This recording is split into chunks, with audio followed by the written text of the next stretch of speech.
We're going to be working on simplifying mathematical expressions.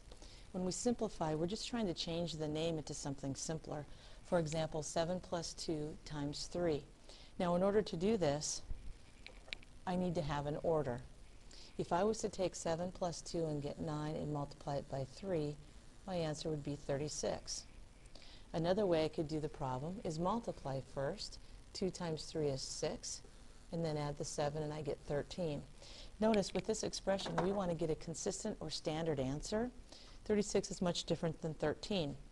In order to do this, we must have a rule to follow. So we're going to follow what's called the order of operations. And when we follow this rule, we're going to do this so that we get same results.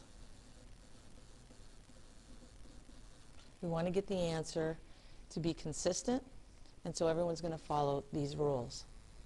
And there's a mnemonic device for this rule. Actually, there are two of them. One's called PEMDAS. Another one's called Please Excuse My Dear Aunt Sally.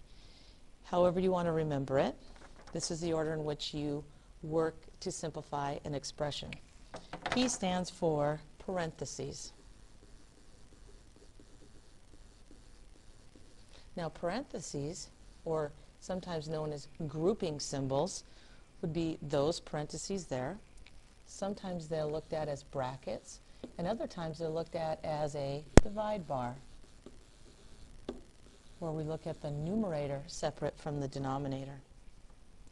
E is for exponents. We'll be studying exponents in the next module, but for now, exponents simply mean multiply.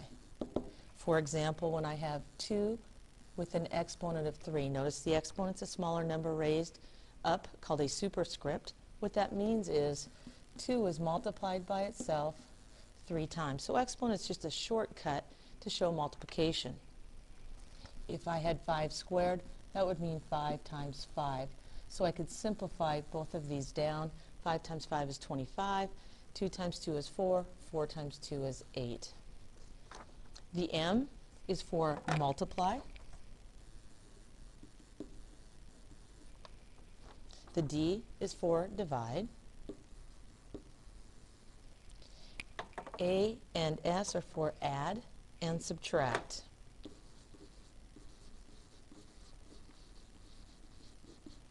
Now, multiplication and division are essentially the same. They're just inverses of each other. So multiplication and division are kind of equally important. Addition, subtraction, the same way. Those two, with respect to each other, are equally important. So if I go back and try to solve this problem following the order, I look for parentheses first. With 7 plus 2 times 3, there are no parentheses. There are no exponents. Now I multiply or divide, whichever comes first. 7 plus 2 times 3 would tell me to take 7 plus 2 times 3 is 6. 7 plus 6 is 13. So when I counter multiplication and division, we operate on these from what we call left to right. If they're both in a problem, the first one I do is the one I encounter first, going left to right. And same with addition and subtraction. Again, the way we encounter them is left to right. So let's try a few practice problems. Again, I go through my list. No parentheses, no exponents.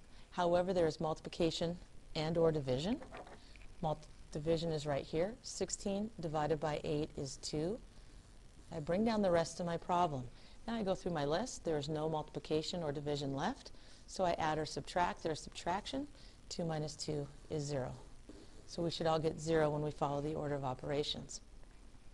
Second problem, going across the page, parentheses are first. I see a set of parentheses. So I go ahead and just write this down. 8 minus 5 is 3. Now you don't see a times symbol. So what we need to remember is times symbols are when values are right next to each other, separated by a parenthesis, or when they have a little dot.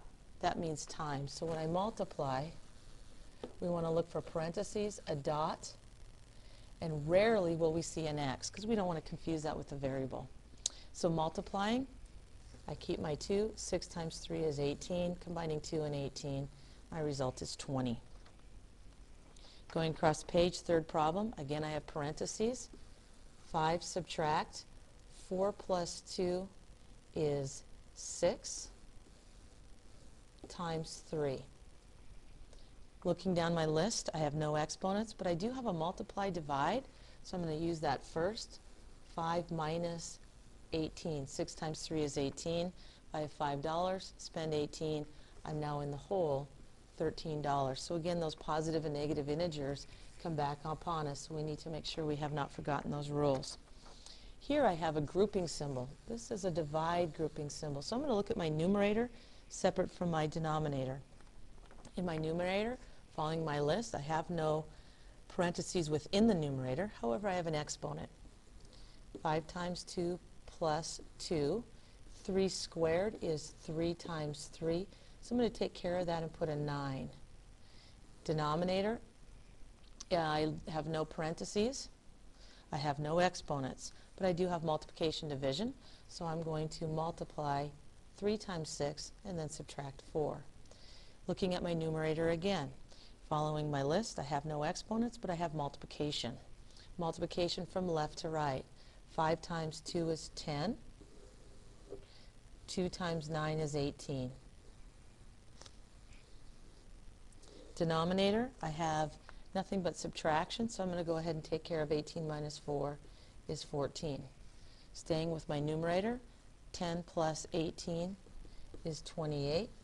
28 divided by 14 is 2. So notice I simplified my numerator, simplified my denominator, and then I did the division. Second problem going across the page, 3 plus 5 minus 3 times 6. The first operation I see in my list would be this multiplication. So 3 plus 5, subtract, not the 3, but the 3 times 6, which is 18. Now I have both multiplication and, both addition and subtraction. Addition and subtraction. So I go from left to right. First operator I encounter is the addition. 3 plus 5 is 8. 8 minus 18. Well, if I have $8 and I spend 18, I'm in the hole, 10. And the last problem, I have no parentheses. However, I have exponents. 5 squared is 5 times 5, so I'm going to replace that or simplify that into 25. I carry my multiply by 2 and add 4.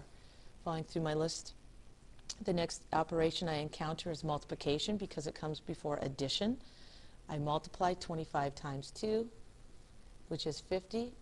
Again, carrying down the rest of my problem, 50 plus 4 is 54.